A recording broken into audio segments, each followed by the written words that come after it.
Seru. Data Ferry Irwandi VSX petinggi Badan Intelijen soal provokator demo, pelakunya akun pro Gibran. Anyway, saya bisa berani jamin ketika itu semua orang di ruangan ini mencari tahu 25 Agustus hashtag bubarkan DPR, afiliasinya di mana, di TikTok ataupun Instagram atau Twitter, semua orang pasti akan dapat ini dalam waktu kurang dari 5 menit, ya kan? Nah, ketika orang-orang akun-akun ini diperiksa dan mereka bisa tidak terbukti, saya siap menerima konsekuensinya. Hari ini saya di penjara juga nggak masalah. Saya sudah kecukupan saya untuk hidup sudah, istri saya sudah cukup. Mas saya kalaupun ada nama akunnya bisa disebut? Ada nama afiliasi, nama akunnya ditantang sama Mas Budiman. Nama akun mungkin hashtag Mas Bud bisa dilihat. Hashtag bubarkan DPR 25 Agustus 2020 sebelum 25 Agustus 2025. Nah, di situ aparat bisa cari tuh, bisa tracking. Bukan berarti mereka, tapi seenggaknya ada satu jalur yang kebuka. Nah, dari situ aliran dana bisa dilihat, bisa di track. Kalau nggak ketemu, ternyata benar-benar nggak ketemu. Ah, bukan, ini cuma kebetulan ribuan orang aja. Oh, saya siap menanggung konsekuensinya. Saya bicara di TV nasional, saya bicara di media sosial, di penjara bukan hal yang menakutkan buat saya. Oke. Kalau pemerintah memang mau nyari dalangnya. Renungkan ini, apa kesamaan antara para pembuat kebijakan? 1. PPN 12% pada 1 bulan Januari. 2. Premium oplosan dan kemudian tabung gas LPG. 3. Kasus nikel ya di Raja Ampat. Kemudian 4 pulau dari Aceh dipindahin ke Sumatera Utara. Kemudian pemblokiran rekening oleh PPATK. Tanah rumah nganggur lebih dari 2 tahun disita negara. Kemudian pagar laut yang diperintahkan presiden untuk dibongkar tidak jadi dibongkar.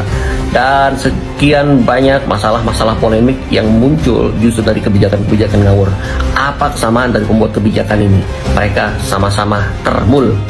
Ini dia orang-orang yang berada di balik kekisruhan yang membuat pemerintahan terus dirongrong. Sebulan rata-rata 2 dan 3 kali kebijakan-kebijakan ngawur itu dilontarkan, membuat masyarakat resah, ngamuk, dan marah-marah.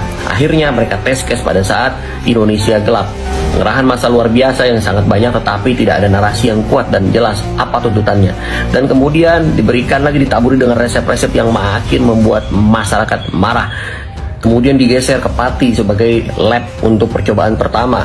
Bagaimana ketika dana yang harus mengalir ke daerah itu tiba-tiba berkurang, maka pejabat-pejabat daerah harus meningkatkan pajak pendapatannya, dan itu mengakibatkan kemarahan yang sangat luar biasa terjadi di Pati, dan ini hampir bergeser ke kota-kota dan daerah lainnya. 20 Agustus akun-akun buzzer kemudian menginformasikan akan ada aksi besar-besaran di 25 Agustus, tetapi tidak diketahui siapa koordinator lapangan, siapa penyelenggaranya. Bahkan sampai tanggal 24 Agustus tidak diketahui siapa yang kemudian mengomandani dari aksi massa ini. Baru tanggal 24 sore masuk surat-surat dari aliansi-aliansi mahasiswa untuk terlibat dalam aksi tersebut. Sebelumnya tidak jelas. Dan akhirnya kita bisa lihat ya, banyak sekali intel-intel yang kemudian menyamar menggunakan jaket ojol dan memprovokasi masyarakat. Mereka mengawali, menginisiasi untuk menyakiti polisi dan kemudian memancing masyarakat untuk melakukan hal yang sama. Puncak kebiadaban itu terjadi pada saat 28 Agustus kemarin yang menewaskan satu driver ojol yang bernama Afan Kurniawan. Turut berduka cita sedalam-dalamnya dengan keberingasan Brimob yang menabrak dan melindasnya.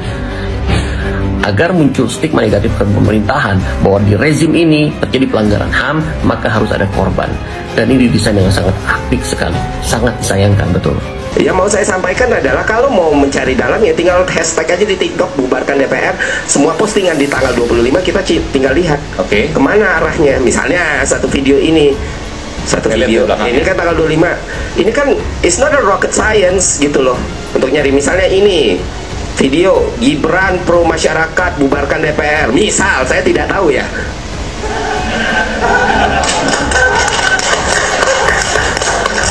Saya percaya. Nah, itu apakah cuma sekali video yang naikin Gibran dan bubarkan DPR?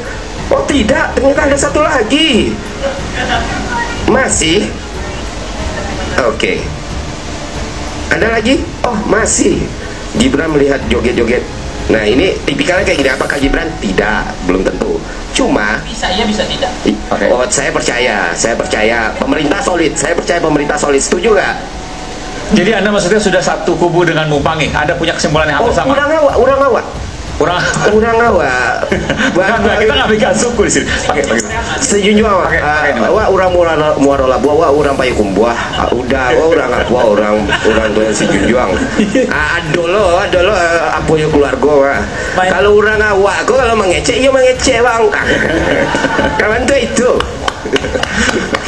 Nah dan lain sebagainya. Intinya Bang Page kan Bang Page lagi lain orang. Mas Aiman kan bisa lihat, dan mungkin ibu-ibu, bapak-bapak semua mau mencoba-coba gitu kan. Tapi apakah itu Tapi apa yang mau masukkan situ? Apakah itu kemudian bisa disimpulkan, atau Anda hanya mengambil contoh acak yang bisa jadi ada ribuan acak lagi? Iya, betul. Mungkin ribuan itu kebetulan bareng satu video yang sama, tipikal dari akun-akun anonim, Tapi punya arah yang sama? ya nggak tahu. Itu kan tugas intelijen. Nggak, menurut Anda? Yang Anda temukan? Yang saya temukan videonya sama sih ya. DPR Hampir satu suara? Bubarkan DPR, polanya sama, pakai ini One Piece gitu. Terus Papa lepaskan aku. Nah, nggak tahu. Di Twitter pun, nah kalau TikTok susah kita cari anon ya. Tapi di Twitter itu jelas. Ada di postingan saya di Instagram, nggak bisa HP. Ya, ada posisi itu saya tembak. Iya, udah lihat, dan itu bisa di tracking semua, dan kepanikannya luar biasa.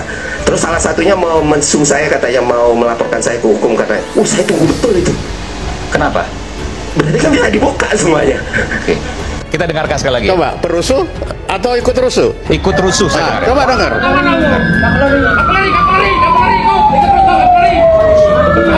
Kavaleri di Palembang. Ya, oke. Baik.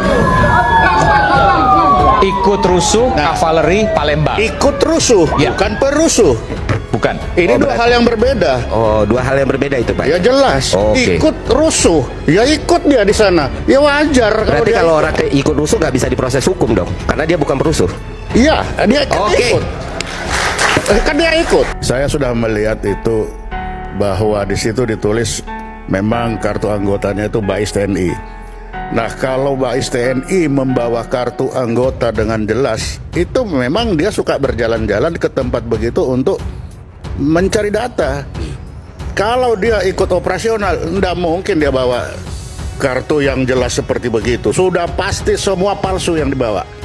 Terlalu. Lah yang nggak mungkin. Saya nggak mau Cuma mengatakan. dikasih begitu, kalau kamu ketangkap, kasih tahu saya tentara. Kenapa? Ya dia wajib untuk tahu apa situasi yang sedang terjadi saat ini, itu wajib. Berarti tentara masuk di dalam kelompok perusuh itu, Pak.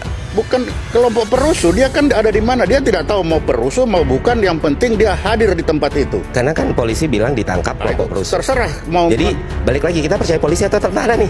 Nggak, saya bisa jawab soal itu, karena ada wartawan yang juga kemudian ditangkap yang kemudian dia pas waktu tidak menggunakan pakaian, tidak menggunakan seragam dinas lah katakan atau Iya. kutip. Jadi Dan begini. kemudian dianggap sebagai perusuh. Kita jangan bilang, oh ini apakah semua di antara perusuh itu perusuh? Nah, saya tidak tahu. Saya Nah bukan- itu dia, makanya dalam begitu kita lihat dulu faktanya. Itulah saya kasih tahu, seorang intelijen TNI, intelijen terutama, sudah pasti selalu ada di mana-mana. Itu dulu kita pegang. Lalu apakah dia akan ikut serta atau tidak? Nah mari kita lihat. Kalau dia membawa kartu anggota dengan jelas, artinya dia bertugas untuk mencari data apa yang sedang terjadi. Kalau dia sedang operasi tidak akan mungkin bawa Ya, kartu tidak mungkin. KTA. Kalau dia memang atau ikut perusuh, Ya, misalnya. sudah pasti dia tidak akan bawa kartu itu. Sudah pasti semua palsu. Jadi tidak mungkin. Jadi kalau dia bilang ya, dan dia tidak lari, pertama dia tidak lari, dia tidak melawan, ditangkap, ya oke. Itu apa? Memberi signal, ya saya memang tentara, saya memang ada di sini. Tapi saya bukan perusuh seperti itu. Saya tidak ikut merusuhkan itu. Oke. Nah, yang begini-begini ini memang yang harus hati-hati.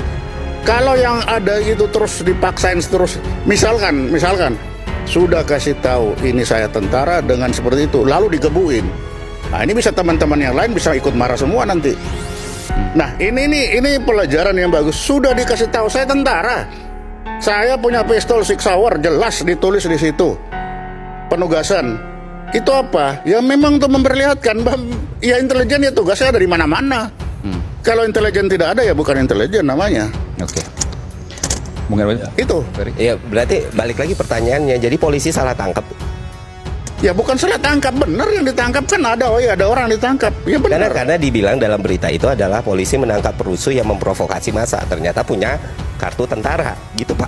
Provokasi massa, kartu tentara. Jadi siapa yang salah jadi? Saya nggak tahu. Karena pada akhirnya yang jadi korban siapa? Masyarakat lagi yang dituduh, adik-adik mahasiswa lagi. Maka saya akan ingatkan kembali apa yang Bu Kony pernah sampaikan sebelum Presiden dilantik. Prabowo hanya dijatah 2 tahun berkuasa, dan ini disaksikan oleh Rosan Roslani yang sekarang jadi CEO dan tentara. Artinya setelah dilengsarkan 2 tahun akan ada Fufu Papa yang kemudian memimpin negara ini. Kalian ikhlas? Dan tenggelamlah isu-isu pemakzulan Gibran, ijazah palsu, korupsi yang melibatkan Nadiem Makarim, Budi Ari dan lain-lain. Semua konco-konco dari geng Solo ini hilang, berganti dengan tari-tarian yang terselenggara di DPR, kemudian statement konyol dari Ahmad Saroni yang memicu kemarahan masyarakat, dan duar, terjadilah aksi tersebut. Ini belum akan berakhir karena sabotasi struktural akan terus dilakukan. Penyangga-penyangga pemerintahan, mulai dari politik, kemudian instansi seperti kepolisian dan lain-lain, akan terus menggerogoti rezim ini agar masyarakat ngamuk, marah, dan benci kepada Prabowo. Kalau memang mau mengubah bangsa ini, ayo cabut dari akar-akarnya. Bersihkan negara ini dari parasit-parasit yang merugikan. Bersihkan pemerintahan dari termul-termul yang terbukti berulang kali mencoba mencederai citra pemerintahan dan berulang kali membuat kebijakan-kebijakan ngawur.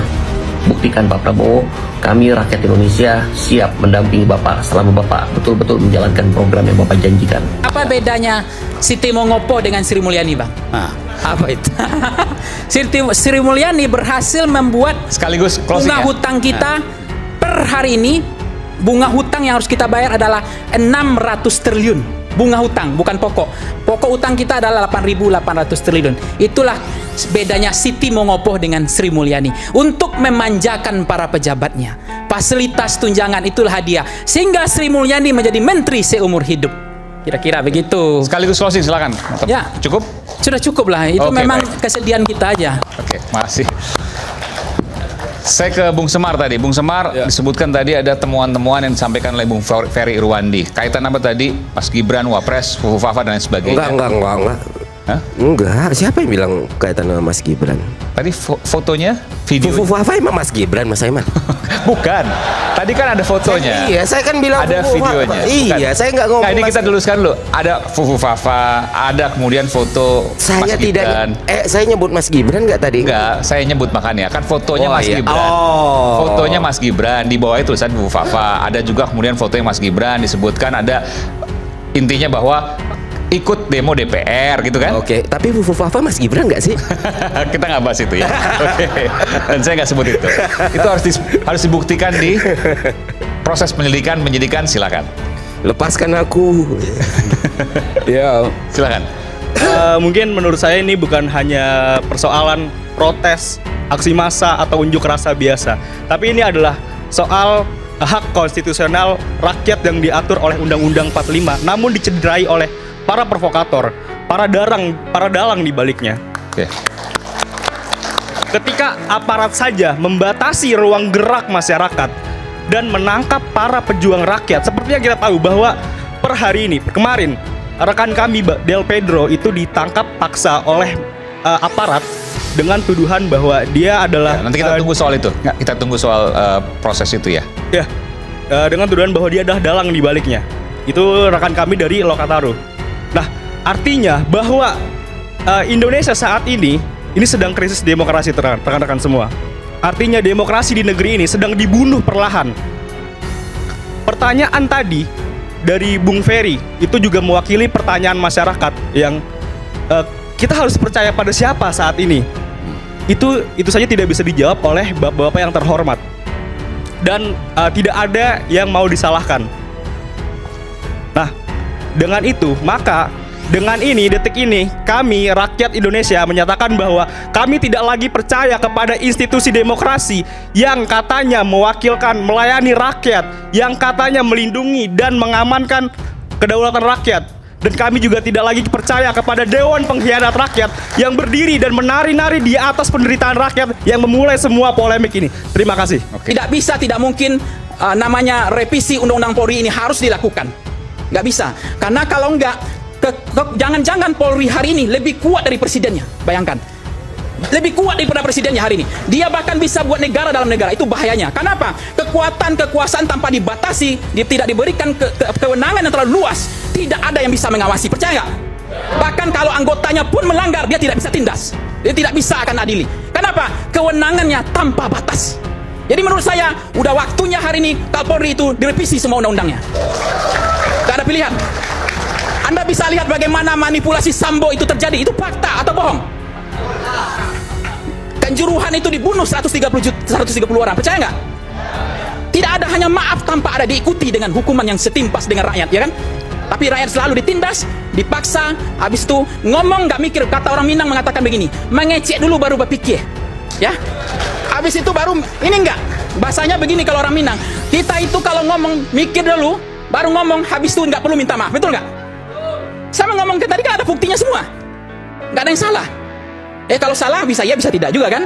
Tapi ini udah puncak sebenarnya, Jadi menurut saya hati-hati Pak Prabowo, ya. Bermain api seperti ini. Jadi menurut saya tidak ada kesetiaan lama itu, ada kesetiaan. Dua kesetiaan itu nggak ada. Yang ada hanya satu kesetiaan, ya kan? Jadi saya nggak tahu ini sampai kapan dibiarkan seperti ini. Saya sangat sedih. Selalu Pak Prabowo, saya sedihnya Pak Prabowo ngomong, saya doakan Pak Prabowo jangan pernah salahkan rakyat. Itu saja. Salahkanlah pejabatnya, salahkanlah pembantunya. Apalagi bahasa-bahasa tadi muncul kudeta, ya terorisme itu oke, tetapi coba sampaikan bahwa kemarahan ini adalah karena pejabat Anda, ya, karena menteri Anda, karena anggota DPR Anda yang kemudian tunjangannya dinaikkan terus. Tahu nggak yang namanya Sri Mulyani? Kenapa dia bisa menjadi menteri seumur hidup? Sederhana saja. Dia bisa melakukan finishing tax, melayani semua pejabat, dinaikkan semua tunjangan, dinaikkan gaji semua pejabat, sehingga pejabat tidak sense of politik, nggak menyatu dengan rakyat. Itu yang terjadi hari ini. Betul nggak? Dia tidak menyatu. Artinya apa? Faktanya DPR kemarin konversi pers mengatakan kami nggak ngerti tunjangan 50 juta ini tiba-tiba datang ke kami. Masakan itu nggak masuk akal. Kalau DPR nggak ngerti kan keputusan itu diputuskan oleh pemerintah dan DPR. Nah itu konfirmasi ke DPR-nya. Dia bilang tiba-tiba datang 50 juta itu. Itu fakta. Ya dua-duanya tahu lah setidaknya. Ada nggak anggota DPR hari ini yang miskin, hidup yang susah? Ada nggak polisi hari ini yang miskin masuk yang jenderal-jenderal ini? Nggak ada. Bentar. Pegiat media sosial Gatot Swandito membandingkan pernyataan konten kreator Ferry Irwandi dengan ex-anggota Badan Intelijen Negara, BIN Kolonel Infanteri Purn, Sri Rajasa Chandra.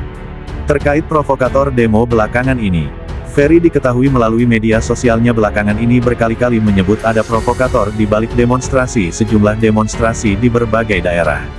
Ia bahkan memaparkan tangkapan layar akun provokator yang ia maksud. Di Rakyat Bersuara iNews, ia juga mengungkapkan hal serupa. Ia menyebut siapapun bisa menelusuri provokator tersebut. Data Ferry Irwandi tentang provokator demo persis data yang didapat SR Sri Rajasa, kata Gatot dikutip dari unggahannya di X, Rabu, tanggal 3 September tahun 2025. Bahkan, ia menyebut dua sosok, yakni Wakil Presiden Gibran Rakabuming serta kader PSI Ade Armando.